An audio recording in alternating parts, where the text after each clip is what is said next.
Patient মানে কি বলতো? মূলত রোগী, কিন্তু মূলত পেশেন্ট কোথা থেকে আসে বলতো? ধৈর্য থেকে। পেশেন্ট মানে কি মূলত? ধৈর্য। আর রোগী যে হবে তার ধৈর্যশীল হওয়া লাগবে না নাকি? যে রোগী হবে তার ধৈর্যশীল হওয়া লাগবে না?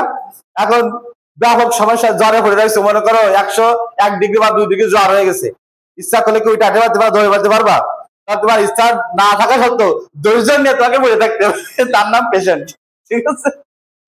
আচ্ছা, পেশেন্ট ডাই বিফোর। তাহলে এখানে দেখো তো আছে কি বিফোর, তাহলে বিফোরের প্রথম অংশ কি হবে? Past indefinite tense, past perfect tense হলে দ্বিতীয় অংশটি পাস্ট ইনডিফিনিট। আর এখন আমাদের এই জায়গায় যে কোনো একটা গ্যাপ দেওয়া থাকবে, আর প্রথমে দেওয়া থাকবে না দ্বিতীয় অংশে দেওয়া থাকবে। এখন আসে কোন অংশে?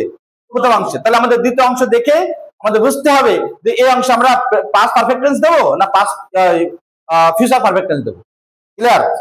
তাহলে এই যে অংশটা কি আছে কেন, তার মানে কি পাস্ট ইনডিফিনিট, তার মানে এবার আমাদের কি হবে? পাস্ট পারফেক্ট টেন্স হবে। ওকে, তাহলে আমরা এখানে পাস্ট এর গঠন কি? হ্যাড প্লাস ভি3, তারপর ডাই থেকে ডাইট। কোনো কোশ্চেন আছে? ওকে, তাহলে নেক্সট রুল।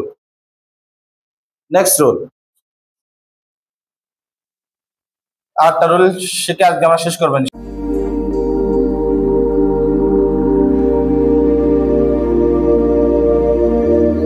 এবার লিখবো আমরা গুরুত্বপূর্ণ রুল যেটা সবসময় আসে পরীক্ষায়, বিফোর।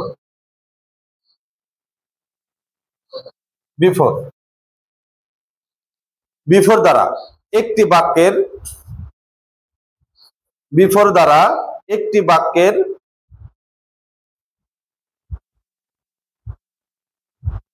দুইটি ক্লজ যুক্ত থাকলে,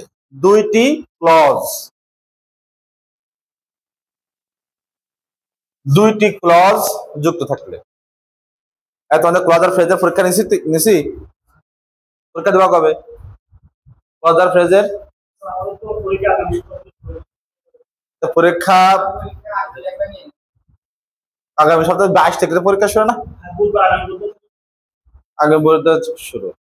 এরা বুঝে একটা মানে কি যেন বলে, তাহলে বিফোর দ্বারা কি হবে? তাহলে ক্লজ। তাহলে ক্লজ কাকে বলে? যেহেতু ক্লজ হয়ে গেছে আমাদের, ক্লজ কাকে বলে বলো আলামিন? ফাইনাইট ভার্ব থাকে তাকে ক্লজ বলে। গুড। তাহলে একগুচ্ছ শব্দ সমষ্টি, তার ভিতরে অবশ্যই একটি ফাইনাইট ভার্ব থাকবে। ওকে, তাহলে এরকম বিফোর দ্বারা কয়টা ক্লজ থাকবে? দুইটা ক্লজ যদি থাকে, ঠিক আছে, তাহলে কি হবে? কোন মধ্যে লিখেছি আমরা দেখতে বলো। যুক্ত থাকলে প্রথম ক্লাসটি পাস্ট পারফেক্ট টেন্স হলে,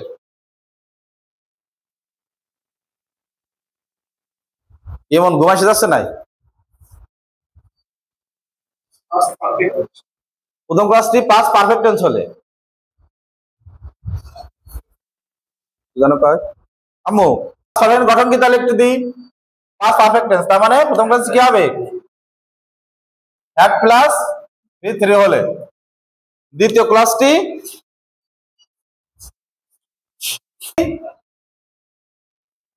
পাস্ট ইনডিফিনিট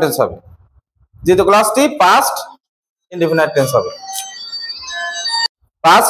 হবে, লিখেছো? তাহলে পাস্ট ইনডিফিনিট টেন্স আমরা শিখে আসতাম না ওই পাশে? জি। আচ্ছা, তাহলে एग्जांपल ও আরেকটা আছে, সবসময় যে এরকম হবে তা না। আবার লেখো তবে যদি কখনো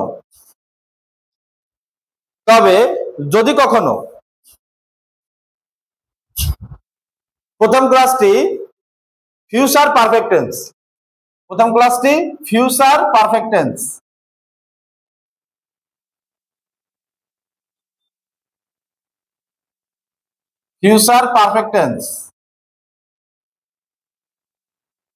ব্র্যাকেটে শ্যাল হ্যাভ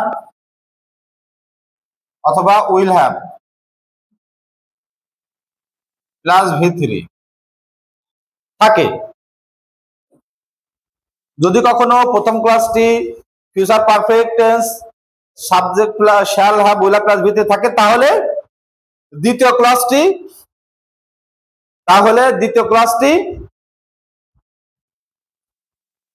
ক্লাসটি হবে প্রেজেন্ট অথবা ফিউচার ইনডেফিনাইট টেন্স, প্রেজেন্ট অথবা future indefinite tense, future indefinite tense.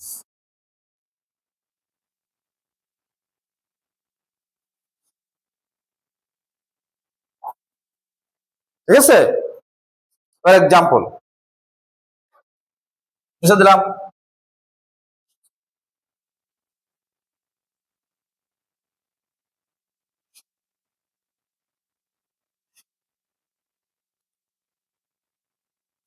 একটা চিরন্তন রুল দিই, ওই এক্সাম্পল দিই, সবাই পরিচিত, তাহলে পরিচিত এক্সাম্পল দিলে বুঝতে সুবিধা হয়। যেমন the patient, the patient, the patient ব্র্যাকেটে die before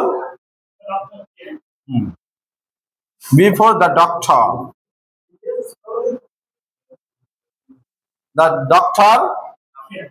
came. The patient মানে কি বলতো, মূলত রোগী, কিন্তু মূলত পেশেন্ট কোথা থেকে আসে বলতো, ধৈর্য থেকে। পেশেন্ট মানে কি বলতো, ধৈর্য। আর রোগী যে হবে তার ধৈর্য শোনা লাগবে না নাকি? যে রোগী হবে তার ধৈর্য শোনা লাগবে না। এখন ব্যাপক সমস্যা, জ্বরে পড়ে যাচ্ছে, মনে করো 101 ডিগ্রি বা 2 ডিগ্রি জ্বর হয়ে গেছে, ইচ্ছা করলে কি ওইটা আটে পারতে ধরে পারতে পারবা? তোমার ইচ্ছা না থাকা সত্ত্বেও ধৈর্য নিয়ে তোমাকে বসে থাকতে হবে, তার নাম পেশেন্ট। ঠিক আছে, আচ্ছা, পেশেন্ট ডাই বিফোর। তাহলে এখানে দেখো তো আছে কি বিফোর, তাহলে বিফোরের প্রথম অংশ কি হবে, past indefinite tense, past perfect tense হলে দ্বিতীয় অংশটি পাস্ট ইনডিফিনাইট। তাহলে এখন আমাদের এই জায়গায় যে কোনো একটা গ্যাপ দেওয়া থাকবে, হয় প্রথমে দেওয়া থাকবে না দ্বিতীয় অংশে দেওয়া থাকবে। এখন আসে কোন অংশে, প্রথম অংশে। তাহলে আমাদের দ্বিতীয় অংশ দেখে আমাদের বুঝতে হবে যে এই অংশে আমরা পাস্ট পারফেক্ট টেন্স দেবো না পাস্ট ফিউচার পারফেক্ট টেন্স দেবো। ক্লিয়ার? তাহলে এই যে অংশটা কি আছে, কেম, তার মানে কি পাস্ট ইনডিফিনাইট, তার মানে এবার আমাদের কি হবে, পাস্ট পারফেক্ট টেন্স হবে। ওকে, তাহলে আমরা এখানে পাস্ট এর গঠন কি, হ্যাড প্লাস ভি3, তারপর ডাই থেকে ডাইড। কোনো কোশ্চেন আছে? ওকে, তাহলে নেক্সট রুল, নেক্সট রুল আরেকটা রুল, সেটা আজকে আমরা শেষ করবেন।